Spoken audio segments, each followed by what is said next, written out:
My phrase that I always say is, soy más Latina de lo que me veo, which means I'm a lot more Latina than I look. I work with the LIFE program. I actually had the great privilege of being able to start it in 2012, along with the direction of Dr. Kitchen and Del Montgomery. The LIFE program is so it's outreach for our high school students that maybe would just like an extra, extra step, a few extra connections to pursue higher education. It's not only for Latino students, it just so happens to be that our population of Latino students have joined in and taken advantage of it a lot. The Latin culture is a very communal society. A lot of things are done both with family and group settings, and so it's very different and interesting to get used to. Well, I have a unique Hispanic heritage, so I actually grew up in Mexico. Moved there when I was 9 and lived there for 15 years. I used to joke with my husband about how driving in the U.S. is so boring. It was never a dull moment, of course, living in a big city in Mexico.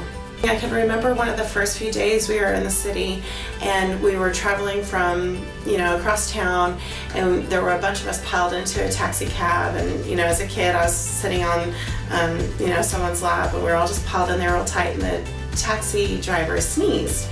And we had, someone that was helping translate with us and said, say salud, say bless you. And we're like, okay, and I can remember still so clearly in my mind them explaining how important that was, that it's very polite to always say salud, bless you, and can be offensive if you just don't say anything.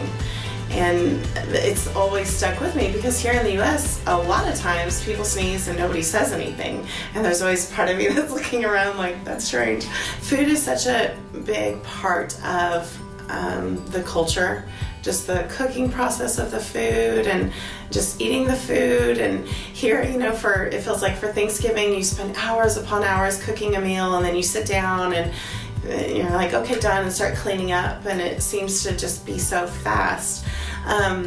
And there, the process of cooking the meal can take a really long time, but then the sitting down at the table, called sobremesa, it's called over the table, this concept of just staying at the table where you visit, and if things are going well, you'll sit there for hours. This was September 15th, the independence of the Day of Mexico, and we would always have, a party at a church or somewhere else, and everyone dresses up in sort of the authentic old Mexican look. So a lot of the men would do the mustaches, and the women would all do the braids, and we'd all wear, the colorful Mexican shirts and dresses, and have a big party, lots of food and celebration.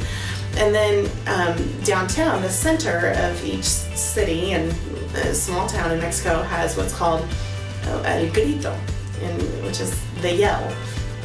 And that's where the government official of the city comes out on a balcony and yells several things leading up to Viva Mexico, long live Mexico.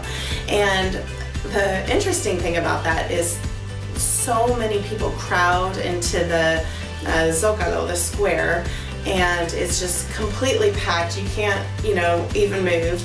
And in our city, there was always the confetti eggs.